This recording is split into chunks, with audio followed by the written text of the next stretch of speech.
Hi, everybody.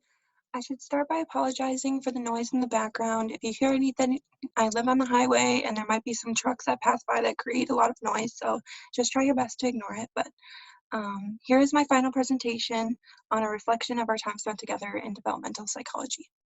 So let's get started.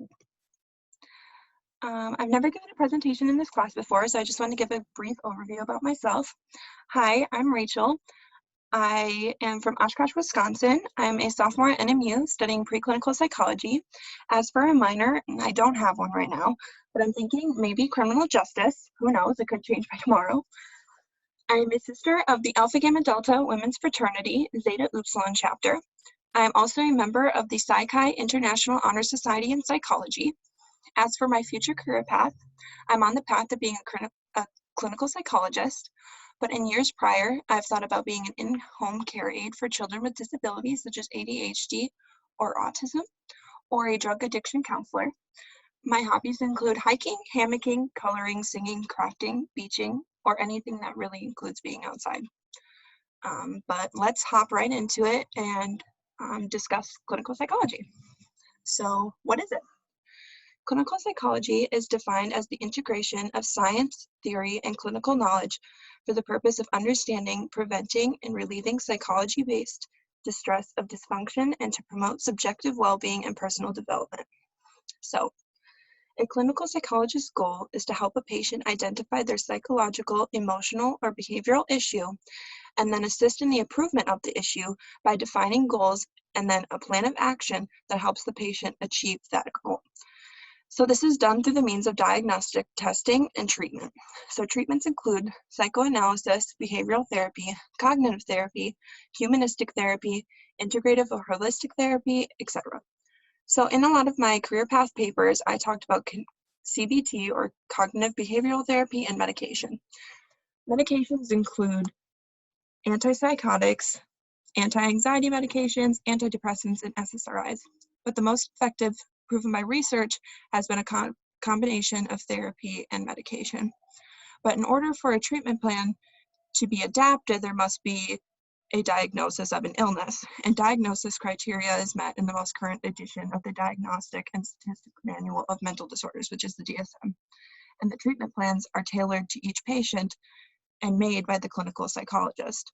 So, in order for a clinical psychologist to receive licensing, they must complete schooling first.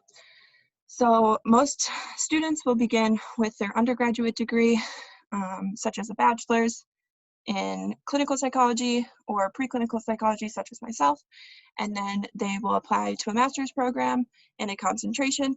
So a concentration could include just clinical psychology, or it could be lifespan developmental psychology or children's psychology or something in that realm.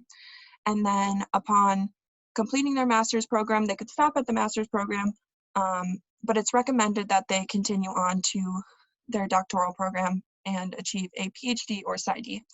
But in doing so, PhD or PsyD programs are extremely difficult to get into with a 1% to 2% acceptance rate.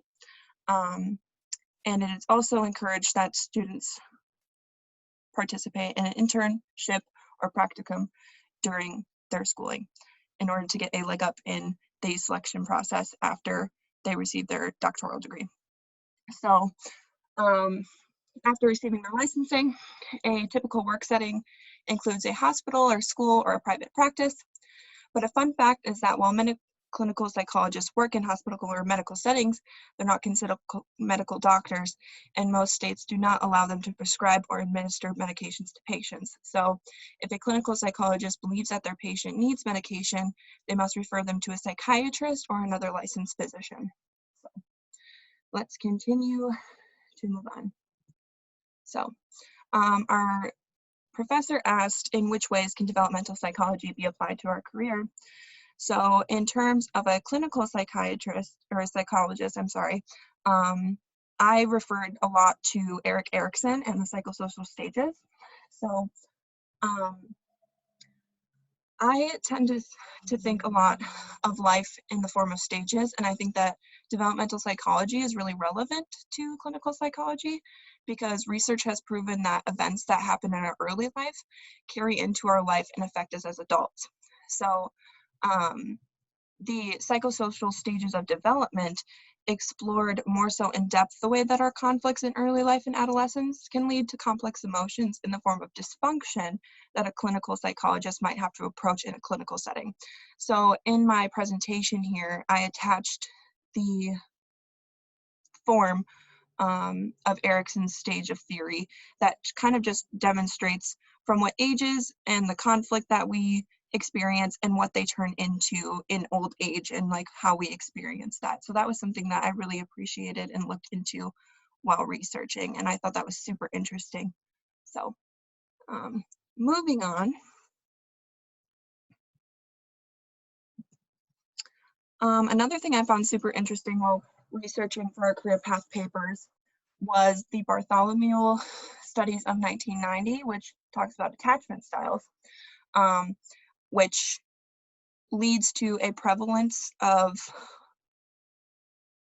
anxiety in relationships. So the Bartholomew studies of 1990 basically explains that our attachment styles as infants carry into attachment styles as adults in our relationships. So basically this model that you see in front of you here talks about if we are securely attached as infants, we will most likely be securely attached in our relationships as adults. But if we are insecurely attached as infants, we will most likely be insecurely attached as adults, and that will show in our relationships in ways of being demanding, needy, dependent on others, maybe being fearful, rejecting others, maybe being low self-esteem, maybe having high anxiety, and maybe avoiding intimacy. So that was also relating back to Erik Erikson and his psychosocial stages. So they all are kind of interconnected and interweaved, which I thought was super interesting. So I attached my paper there that kind of further elaborates on the whole theory about how lifespan developmental psych is all kind of interweaved with how our life and the events that we experience as children carry. So I think that if I were to continue down the path of clinical psychology, which is not concrete as of right now, I think that relationship psychology might be a area of concentration for me. So I have that class to thank, or this class to thank, because it was definitely something that I explored. So moving on to my last little point in this presentation, which is the closing thoughts on the class. I really enjoyed our discussion and the case studies that we did in this class because they talked on so many different mental disorders and many topics that could be controversial, especially the physician-assisted suicide discussion, which I thought was super interesting. And I really appreciated everyone's different points of view and how everyone was super respectful, especially while responding. And I was super grateful that we were given the opportunity to express our opinion without being shot down, which I know that can be extremely difficult in scientific studies sometimes. So I think that if I were to gain one thing from this class, it would be that I was happy that I had the opportunity to just expand upon scientific inquiry. But other than that, I just think that if I were to continue with my area of study, that this class has definitely been really beneficial. And I hope that everyone had a great summer, or everyone that has a great summer, and that finals went really well. And I know that I'm going to spend my summer just kind of gallivanting around Marquette with obviously COVID safe. And I hope everyone does the same. So have a great summer, everybody, and see you on the flip side.